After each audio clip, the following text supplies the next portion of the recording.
ভারতীয় ফুটবল দল 2026 সালে বড় দুটো টুর্নামেন্টে পার্টিসিপেট করতে চলেছে। মাস দুয়েক আগে তোমরা ইতিমধ্যেই জেনে গিয়েছিলে ইউনিটি কাপ বলে একটি টুর্নামেন্ট যেটা ইংল্যান্ডে হয়, সেই টুর্নামেন্টে ইন্ডিয়া খেলতে যাচ্ছে, যেখানে ভারত ছাড়া আরও তিনটে দল রয়েছে। কারা কারা রয়েছে? নাইজেরিয়া রয়েছে, জিম্বাবুয়ে রয়েছে, এছাড়া জামাইকার মতো ফুটবল দল রয়েছে। সেখানে ভারতীয় ফুটবল দল কম করে দুটি ম্যাচ খেলার সুযোগ পাবে। যাই হোক, সেটা তো ইউনিটি কাপ, মানে পুরনো হয়ে গেছে খবরটা। কিন্তু ইদানিংকালে যা রিপোর্ট বেরিয়ে আসছে, ভারতীয় ফুটবল দল সেপ্টেম্বর মাসে আরও একটি বড় টুর্নামেন্ট খেলতে যাচ্ছে, যেই টুর্নামেন্টটা কিন্তু ফিফা দ্বারা স্বীকৃত একটা টুর্নামেন্ট, যেই টুর্নামেন্টের নাম ফিফা আসিয়ান কাপ। আমরা এতদিন জানতাম আসিয়ান কাপ বলতে ক্লাব লেভেলের দলগুলো পার্টিসিপেট করে, কিন্তু এখন ফিফা থেকে আসিয়ান টুর্নামেন্টটাকে একটা মেজর টুর্নামেন্ট হিসেবে কিন্তু ঘোষণা করে দেওয়া হয়েছে, যেখানে এই বছর 14টা দেশ অংশগ্রহণ করতে চলেছে, যেখানে 3টে দেশকে আমন্ত্রণ হিসেবে ডাকা হয়েছে। সেখানে ভারতও কিন্তু অন্যতম একটি দেশ এই টুর্নামেন্টে খেলতে যাচ্ছে। বলে দিই এই টুর্নামেন্টের ফরম্যাট কী হবে, কেমনভাবে খেলাগুলো হবে, কি প্রাইজ মানি দেওয়া হবে, বিস্তারিত বলবো এক এক করে।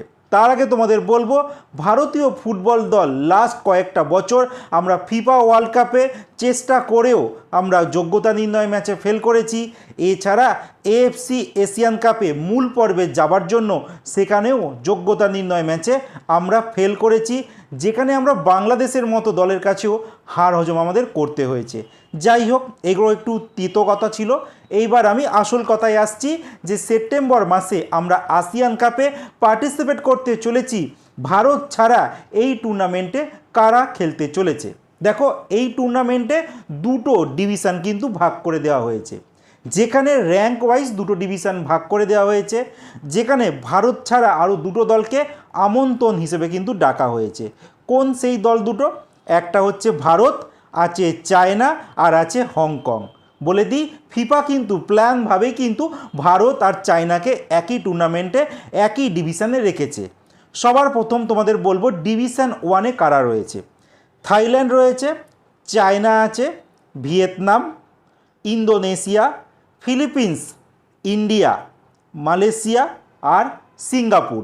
এইবার ডিভিশন টু, যেখানে আছে Hong Kong, Myanmar, Laos, Cambodia, Brunei, Timor Leste. দেখতে পাচ্ছ ডিভিশন টুতে 6টা দেশ রয়েছে, আর ডিভিশন ওয়ানে 8টা দেশ রয়েছে।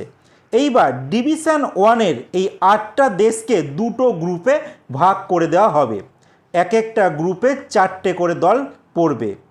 এইবার এই দুটো গ্রুপের যারা গ্রুপ টপার করবে, মানে গ্রুপ যারা চ্যাম্পিয়ন করবে, তারা কিন্তু ডাইরেক্ট ফাইনাল ম্যাচ খেলতে নামবে। আর যারা সেকেন্ড পজিশন পাবে গ্রুপের, তারা কিন্তু 3 নম্বর পজিশনের জন্য ম্যাচ খেলতে নামবে। এইবার ডিভিশন টু এর দিকে চলে যাচ্ছি।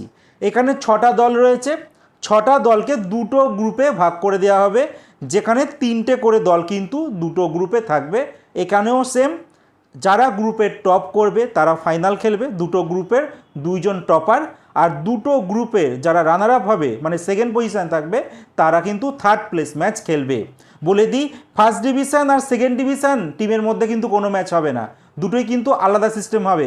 উয়েফাতে যেমন এখন খেলা হচ্ছে, ঠিক তেমনভাবে কিন্তু এই টুর্নামেন্টটা খেলা হবে।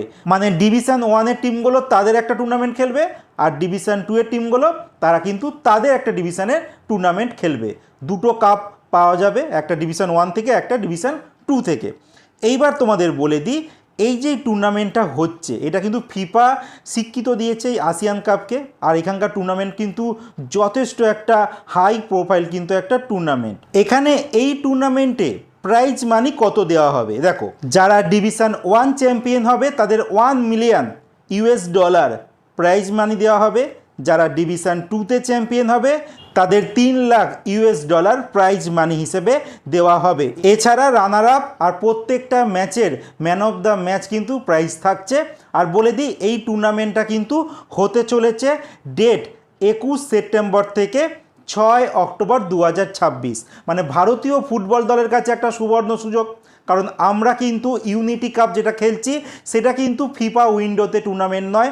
সেখানে যদি আমরা খারাপ রেজাল্ট করি, ভালো রেজাল্ট করি, সেখানে কিন্তু ফিফা র্যাঙ্কিংয়ে কোনো প্রভাব পড়বে না। কিন্তু এই আসিয়ান টুর্নামেন্টে যদি আমরা ভালো রেজাল্ট করি আর যদি খারাপ রেজাল্ট করি, তা কিন্তু ফিফা র্যাঙ্কিংয়ে প্রভাব ফেলবে।